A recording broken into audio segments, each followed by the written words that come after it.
दोस्तों नमस्कार, आदाब। मैं हूं फराज चौधरी। आप देख रहे हैं इंडिया फाइंड न्यूज़। हाल ही में मुख्यमंत्री योगी आदित्यनाथ की सरकार ने उत्तर प्रदेश में अपने 4 साल पूरे किए और इसी समय पर मुख्यमंत्री योगी आदित्यनाथ ने अपनी सरकार के 4 साल की जितनी भी उपलब्धियां थी उन सबको गिनवाया। जितने भी उन्होंने कामकाज किए हैं उत्तर प्रदेश में, वो सब लेकर, बहुत सारी चीज़ों को लेकर वो जनता के सामने आ गए कि भाई हमने 4 साल में ये काम किए हैं। ये एक वक्त पर अगर आप इस बात को समझें, ये होना चाहिए।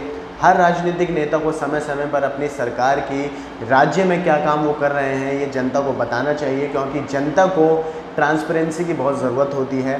मैं आपको बताऊंगा कि आखिरकार जो मुख्यमंत्री योगी आदित्यनाथ ने दावे किए थे अपनी सरकार के 4 साल के कामों को लेकर, उसमें कितनी सच्चाई है। बीबीसी ने इस पर रियलिटी चेक किया, जो कि खबर आपके सामने लानी ज़रूरी है, क्योंकि जनता को पता होना चाहिए कि आखिर उनके चुने हुए जो मंत्री हैं, मुख्यमंत्री हो, वो सब राज्य में क्या क्या काम कर रहे हैं जनता के लिए। ये सब जनता को पता होना बहुत ज़रूरी होता है।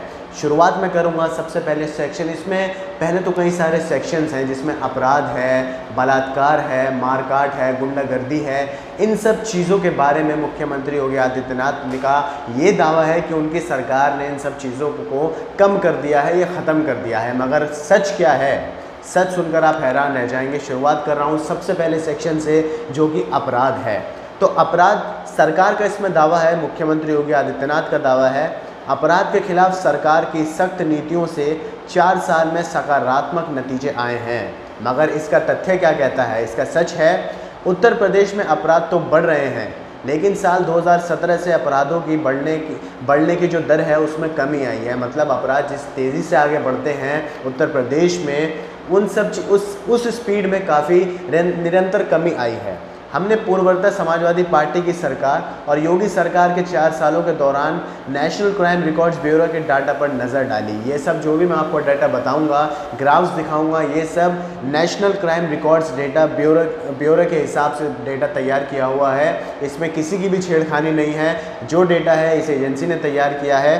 तो बीते 8 सालों में उत्तर प्रदेश में अपराध तो बढ़े हैं, लेकिन साल 2012 के बाद से अपराध के बढ़ने की दर ऊपर नीचे होती रही है। इसमें अखिलेश सरकार भी हो या मुख्यमंत्री योगी आदित्यनाथ की भी सरकार हो। साल 2012 और 2015 में अपराध के बढ़ने की जो दर थी वो साल 2019 के मुकाबले काफ़ी कम थी। मतलब 2012 और 2015 में जिस तेज़ी से अपराध बढ़े थे वो 2019 के मुकाबले काफ़ी कम थी। अब अपराध 1.5% और 0.6% की दर से बढ़े थे। 2012 में 1.5% दर की स्पीड थी अपराध बढ़ने की, तो वही 2015 में 0.6 दर की स्पीड थी, प्रतिशत की अपराधों के बढ़ने की जो स्पीड थी। योगी आदित्यनाथ ने साल 2017 में यूपी की सत्ता संभाली थी। इस साल अपराधों में 10% की बढ़त हुई थी। जिस साल योगी आदित्यनाथ सत्ता में आए थे 2017 में चुनाव जीत के बहुमत के साथ, उसी साल 10% तक की बढ़ोतरी हुई थी अपराधों में उत्तर प्रदेश में। अगले साल भी अपराध बढ़ने की दर 10% ही रही, जबकि साल 2019 में ये 3% थी। तो 2019 में अपराधों में देखना हमें मानना पड़ेगा, अपराधों में कमी बहुत ज़्यादा आई है। मगर 2017-2018 में जिस तेज़ी से अपराध बढ़े हैं, कहीं ना कहीं ये संदेह खड़ा करते हैं मुख्यमंत्री योगी आदित्यनाथ की सरकार के काम करने के तरीक़ों के ऊपर। जैसे वो 4 साल पूरे होने पर अपनी उपलब्धियां लेकर जनता के सामने आ गए और सच ये निकला कि हाँ, कुछ कमी आई है, मगर ये कमी इनसे पहले जो सरकारें थीं, अखिलेश यादव की जो सरकार थी, उसमें भी अपराधों में इतनी ही कमी थी। तो योगी आदित्यनाथ ने कुछ ऐसा नया काम उत्तर प्रदेश में अपराध के मामले में नहीं किया है। आप ग्राफ में देख सकते हैं, जो ग्राफ में दिखा रहा हूँ, एनुअल इंक्रीज इन क्राइम्स। तो 2012 में कितना कम है, 2013 में बढ़ा, 2014 में घटा, 2015 में बिल्कुल ख़त्म सही हो गया। फिर 2016 में कितना बढ़ा, 2017 में जब योगी आदित्यनाथ आए तो क्या हाल था, और उसके बाद 2018 में और 2019 में ये ग्राफ आपको समझाता है। हालांकि साल 2019 में उत्तर प्रदेश में भारतीय दंड संहिता के तहत देश में सबसे ज़्यादा अपराध दर्ज किए गए थे। 2019 में जो आप ग्राफ देखकर शायद आपको ये संतुष्टि हो रही होगी कि भाई मुख्यमंत्री जी ने उत्तर प्रदेश में अपराध काफ़ी कम कर दिए, मगर भारतीय दंड संहिता के आंकड़े अगर आप उठाकर देखेंगे तो सबसे ज़्यादा 2019 में जो अपराध दर्ज हुए हैं वो उत्तर प्रदेश में हुए हैं। आगे बढ़ते हैं दूसरे सेक्शन की तरफ, जो है दंगे, रायट्स। आखिर दंगे उत्तर प्रदेश में योगी आदित्यनाथ कंट्रोल करने में सफल रहे या नहीं? तो दावा सरकार ये करती है बीते 4 सालों में प्रदेश में कोई भी दंगा नहीं हुआ है, मगर तथ्य क्या है? कोई दंगा ना होने का दावा बिल्कुल गलत है। उत्तर प्रदेश में सांप्रदायिक दंगों की वारदातें 2018 के बाद से कम तो हुई हैं, लेकिन अभी भी यूपी में दंगों से जुड़े मामले महाराष्ट्र और बिहार के बाद सबसे ज़्यादा दर्ज किए जाते हैं। महाराष्ट्र और बिहार में सबसे ज़्यादा सांप्रदायिक दंगे होते हैं, मगर तीसरे नंबर पे अभी भी उत्तर प्रदेश कायम है अपनी पोजीशन पर सांप्रदायिक दंगों के मामलों में, कम्युनल राइट्स के मामलों में। एनसीआरबी के डेटा के मुताबिक यूपी में साल 2016 में 8016 दंगों से जुड़े मामले दर्ज हुए। साल 2017 में ये संख्या 8990 रही, जबकि साल 2018 में 8909 और 2019 में 5714 मामले दर्ज किए गए। 2017 में योगी आदित्यनाथ मुख्यमंत्री बने थे, तो आंकड़ा जभी का देखते हैं तो 2017 में संख्या थी 8990 जो दंगे मामले दर्ज हुए थे उत्तर प्रदेश में, और 2016 में क्या था? 2016 में 8016 थे। तो जब मुख्यमंत्री योगी आदित्यनाथ बने थे तो ये जो दंगों के मामले दर्ज हुए, इसमें जो स्पीड थी वो बढ़ गई। 8016 2016 में थे, 2017 में 8990 हो गए। योगी आदित्यनाथ ने साल 2017 में सत्ता संभालने के बाद भी ये दावा किया था कि यूपी में दंगे बंद हो गए हैं, लेकिन आधिकारिक डेटा की माने तो उनके दावे से ठीक उल्टे बताते हैं ये दंगों के मामले में। ये यहाँ भी आप देख सकते हैं, ग्राफ है जिसमें केसेस ऑफ राइट्स इन उत्तर प्रदेश, तो 2016 में लगभग 8000 को टच करता हुआ ये आंकड़ा है, ग्राफ है। 2017 में जो बढ़कर 9000 तक वहाँ पहुँच जाता है जब मुख्यमंत्री योगी आदित्यनाथ ने सत्ता संभाली थी। 2018 में भी ये उसी मुकाम पर रहता है और 2019 में ये थोड़ा सा घटकर नीचे आ जाता है। इसके बाद सरकार दावा करती है कि 2016 से 2017 के मुकाबले कत्ल के मामले 19% और बलात्कार के मामलों में 45% तक की कमी हुई है। बलात्कारों में 45% तक कम हुए हैं और जो कत्ल के मामले हैं वो 19% तक कम हुए हैं। तो तथ्य क्या कहता है? यहाँ पर ये सच है कि यूपी में बलात्कार और हत्या के मामले कम हुए हैं, लेकिन देश के बाकी प्रांतों के मुकाबले उत्तर प्रदेश इन अपराधों के मामले में सबसे अग्रणी राज्यों में शामिल है। यहाँ पर एक बात शायद योगी आदित्यनाथ के जो फॉलोअर्स होंगे, जो भारतीय जनता पार्टी के फॉलोअर्स होंगे, उन्हें संतुष्टि हो एक तरफ कि भाई यहाँ पर कत्ल और बलात्कार के मामले कम हुए हैं, लेकिन अभी भी हमारे देश में उत्तर प्रदेश इकलौता ऐसा राज्य है जहाँ पर ये घटनाएं सबसे ज़्यादा सुनने को मिलती हैं, चाहे बलात्कार हो चाहे कत्ल के मामले हो। इसके बाद हमने यूपी में साल 2016 और 2019 में सामने आए बलात्कार के मामलों की तुलना की। योगी ने 2017 में सत्ता संभाली थी।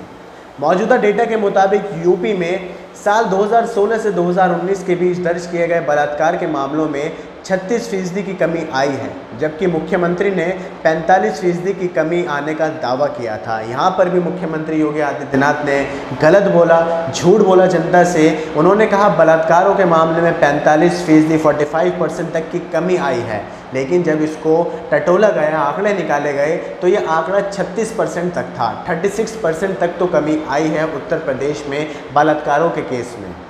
आगे भारत में बलात्कार के मामलों में उत्तर प्रदेश दूसरे नंबर पर आता है।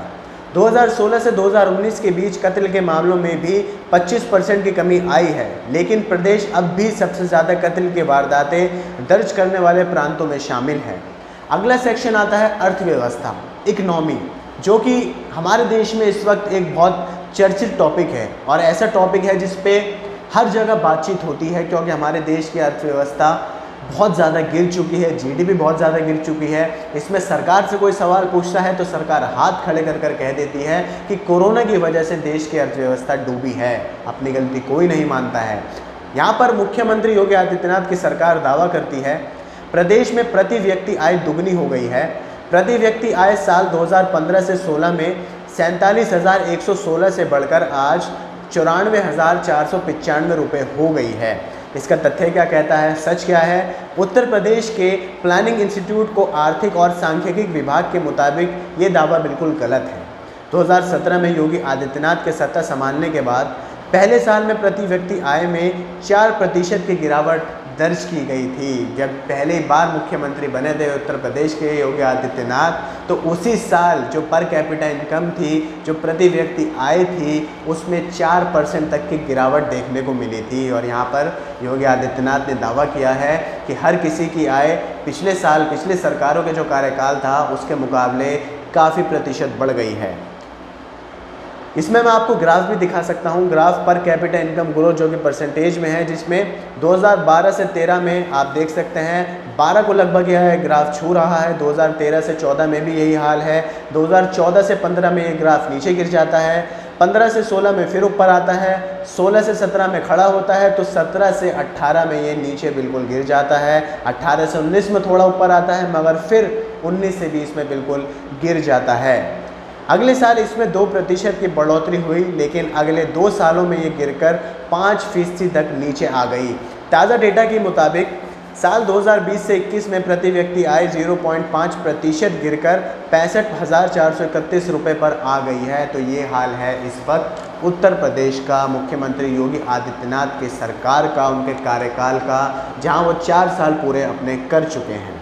अगले साल 5वां साल जो होगा, चुनाव है उत्तर प्रदेश में, वहाँ पर ये देखा जाएगा कि क्या योगी आदित्यनाथ दोबारा से अपनी सत्ता को बचा पाएंगे या कोई और पार्टी उत्तर प्रदेश पे अपना राज जताएगी। मगर यहाँ पर जो मेन बात थी कि 4 साल पूरे होने पर जो राजनेता, जो हमारे चुने हुए नेता होते हैं, वो जनता के सामने आकर अपनी उपलब्धियां गिनाते हैं।